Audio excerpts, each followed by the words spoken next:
So this is part 2 of our podcast series on the great and beloved Canadian comedy horror children's show, The Hilarious House of Frightenstein. In our first podcast, we talked about the origins of the series, including the great Billy Van and Vincent Price who were involved in the project. Now today we're going to be talking about the characters in the show, which have been beloved since they first appeared. Now in each episode, it was normally structured, again, around the narrative premise of Count Frightenstein's efforts to revive his monster, Bruce J. Monster.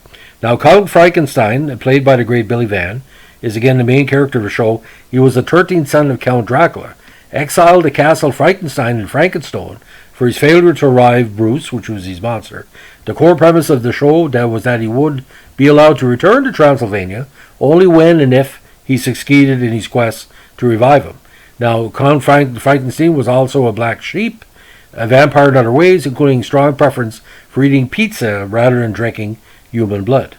He also fancies himself as an inventor, although his inventions generally have one of three faults.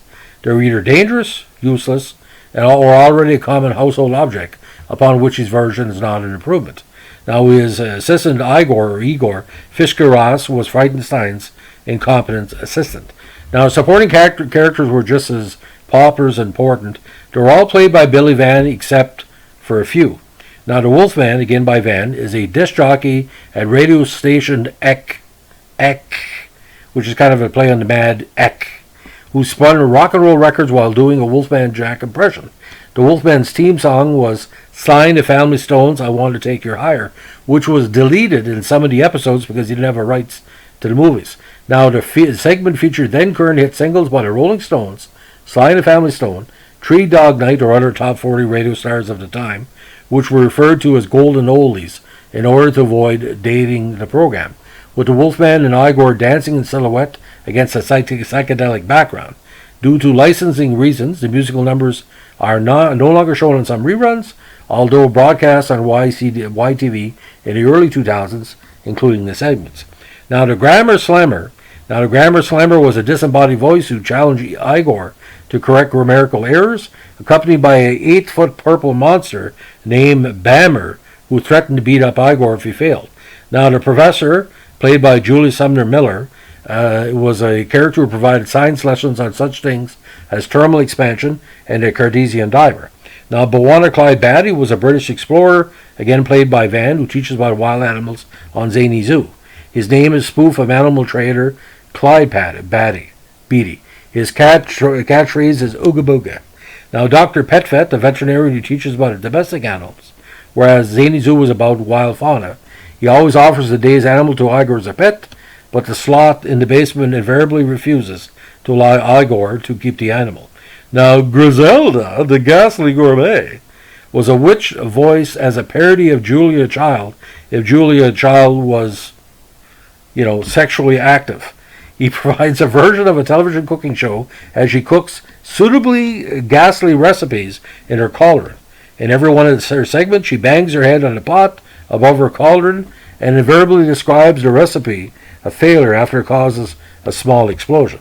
Now, the Librarian is an elderly curmudgeon, again played by Van, who unsuccessfully tries to scare the viewers by reading children's stories, such as Humpty Dumpty and Henny Penny, which he thinks are horror stories.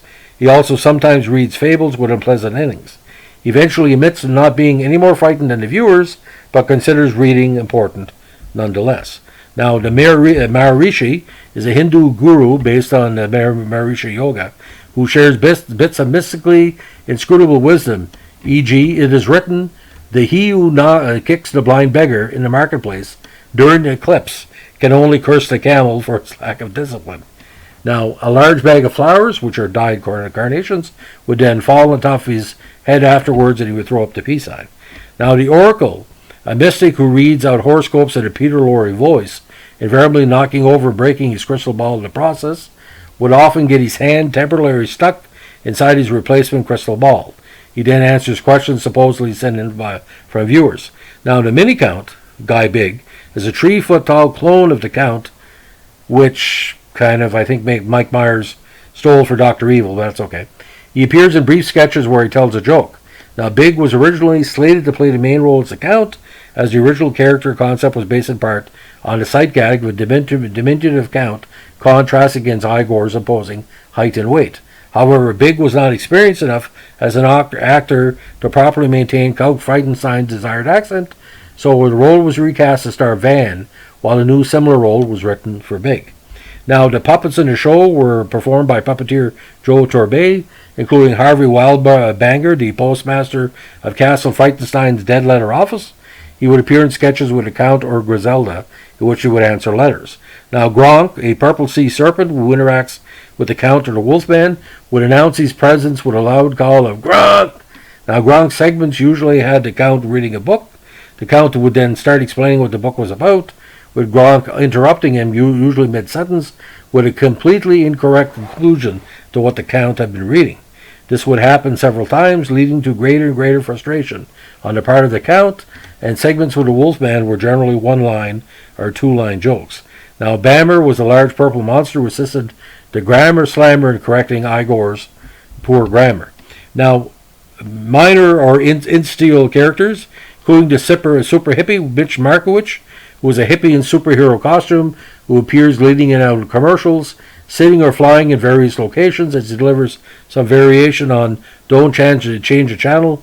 We'll be right back after these commercials. Now, the Singing Soldier by Van was a light operetta-style palace guard who gets a cream pie thrown in his face whenever he starts to sing Indian Love Call from the musical Rosemary. Now, the Mosquito, played again by Mitch Markowitz, is a mosquito who tells a bad joke about insects before biting a human's foot. Now, the Gorilla, played by Van or Paul Schultz, a gorilla would walk out of the jungle and invariably try to scare whoever he was looking at. In every segment, however, he would be thwarted by a ping pong ball that hit him square in the head, causing him to keel over. He often tried to avoid the ping pong balls, in one instance by holding up a parasol. Now, again, on the home video, there's single DVDs, which have the half-hour U.S. indicated versions, and they're also with a laugh track. Alliance Atlantis put out a 3-disc box set of 13 episodes in 2006. And again, recent airings on the show included presentations on the cable networks Driving Classics and Space, and Critical Mass Releasing Incorporated of Toronto released the series in 2006 for broadcast on the Chum television stations.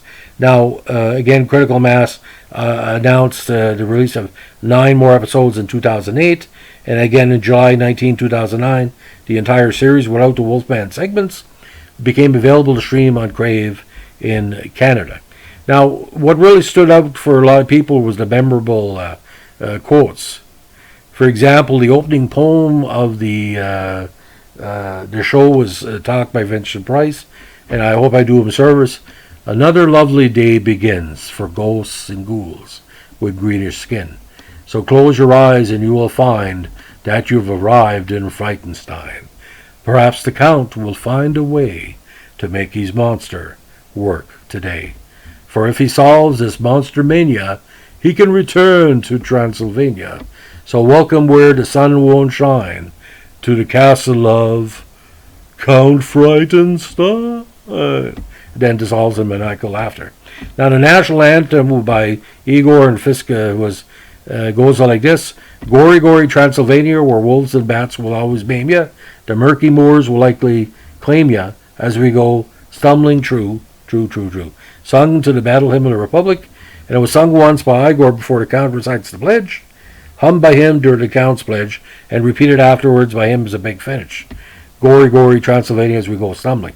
It's usually topped off by the Count singing the last words through. Now, the pledge by Count Billy Van. I pledge by the sign of the tree-toed slot that I will do my best and to do my duty, to always obey the laws of the werewolf pack, and to never rest until Brucey lives once more and takes his rightful place to the annals of distinguished monsters, as I can once again return to the more glories of homelands. Many times the Count is showing off his heart-shaped tree-toed slot pendant. I was saying this, which of course is on an elastic black string around his neck that gets bounced back from the camera. After the first line, he lets go of it. It flies back against his throat, and the Count does a choked, injured double take before going on with the rest of the pledge. Now, the closing poem by Price is also iconic, and it goes like this: "The castle lights are growing dim. There's no one left but me and him. When next we meet in Frankenstein, don't come alone." Now, the hilarious House of Frankenstein has influenced a lot of Canadian comedians through the years, as was first referenced in the opening episode of the Ed Sox program, This Movie Sucks, which is another program produced and broadcast by CHCH. In the episode, the host referred to being in a studio that was produced many classic TV shows, and Ed comments that he had the coffee maker from the hilarious House of Frankenstein, along with the original coffee. Now, like I said about Dr. Evil and his clone, comedian Mike Myers has acknowledged the show as an important formative influence on his comedy routines in his 2016 book, Mike Myers, Canada. Now, as well within the gay community, it's very strong, as James Jimdo Incel, a Canadian drag queen most noted for competing on the first season of Canada's Drag Race, cited the hilarious House of Frightenstein as one of the models for House of Jimbo, a comedy variety series he is scheduled to produce. Now, if you're an American and you're listening to this podcast for the first time, we are known for our great children's shows and programs that celebrate the diversity of Canadian thought. You don't have to be a kid to like the hilarious House of Frankenstein. Actually, most of the fans of the show have never really let it go, and some people claim, which I tend to agree, it is one of the greatest Canadian children's shows of all time. Is definitely top 5. But the thing is, all of it was done in 1 year with the great Vincent Price, and that alone should say this was a quality production. They put their heart and soul in it. And you know something? It's like a good Mad magazine or a cracked magazine. It's that type of humor. It's not dirty humor. It's just kind of wacky wacky taffy jokes on the back of the wrapper. Like the old joke. He said, how do you kill a witch? Throw her in front of her transport. Like that. Yeah. Stupid jokes like that. So listen, thanks for listening. Give us a like, comment, or subscribe if you like what we're doing here. And don't forget, if you love the hilarious House of Frankenstein, it's worth to get craved just to see the episodes. But like I said, once you watch one, you got to watch them all. Anyway, thanks for listening. Bye.